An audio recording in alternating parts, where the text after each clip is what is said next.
From mudslides to floods to tornadoes to hurricanes, if you're caught in Mother Nature's fury, look out.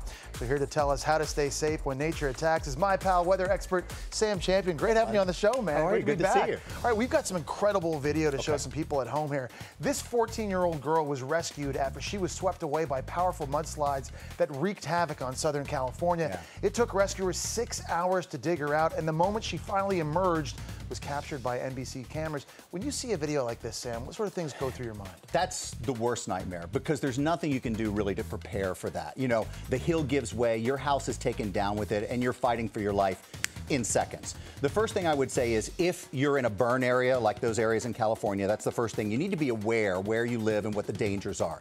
Once there's been burn scars on the side of a hill, mudslides can happen anytime it rains. So you need to be prepared for that and get out of the way before it happens. If it happens, there's a couple things you can do in your house, Jesse. One of those things is, don't be on the ground floor. Try to get as elevated as you can, but not in the attic. And here's why I say no attic. Because if that house is carried away by floodwaters or mudslides or whatever, they can't get you out of the attic if there's no exit.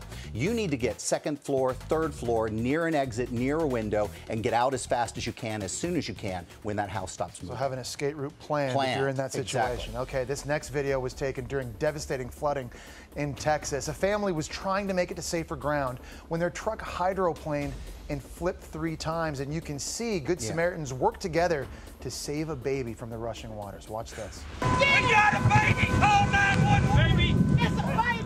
Call 911. Already did. Already called them. It's a situation people could find themselves in. I think sometimes they think, hey, let's just get in the car and try to outrun this thing. Good idea? You can't. And don't. Again, watches and warnings are important things to know no matter where you are. A watch means a flood can happen, or any kind of weather can happen at that time. A flooding means it's imminent. It's happening right now, a flood warning.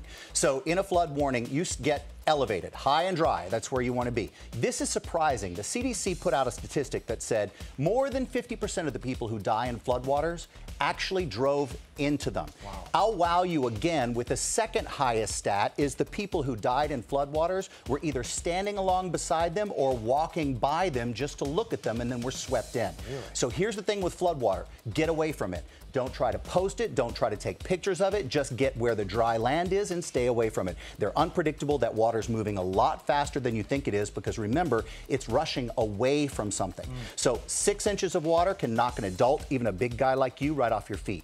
12 inches of water will float away most of the cars that we know and drive in.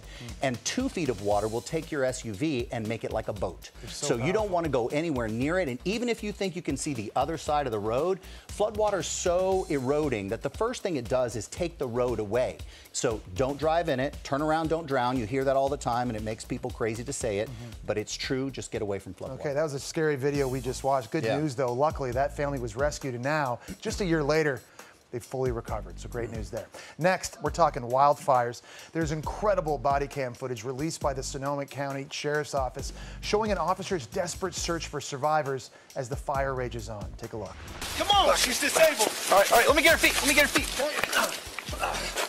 Her husband's right behind you. Sheriff 1, Sam 4, we're doing a carry out. Ready? Hold up.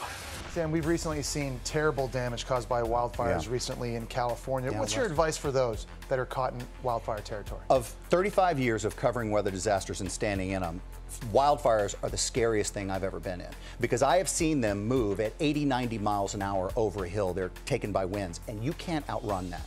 If you move into a high fire area, you got to know that. You know, you got to get the alerts on your phone. You got to know what's going on in those areas about those fires. The other thing is, if you're told to evacuate, evacuate. You want to get out as soon as you hear there's a fire, and then go back in after the fire. You want to insure your property for that, and you want to save your family and take the things that matter to you. You don't want to stand there and fight a fire. If you find yourself in trouble in fires, and firefighters do, they have the best equipment ever, and we lose firefighters in wildfires because even they can't win against a fire. So the thing is, know where you live, know the trouble, get out of there. It's fantastic insight. 35 years? 35 years. Nobody does it better. Sam Champion, thanks so much for being here, man.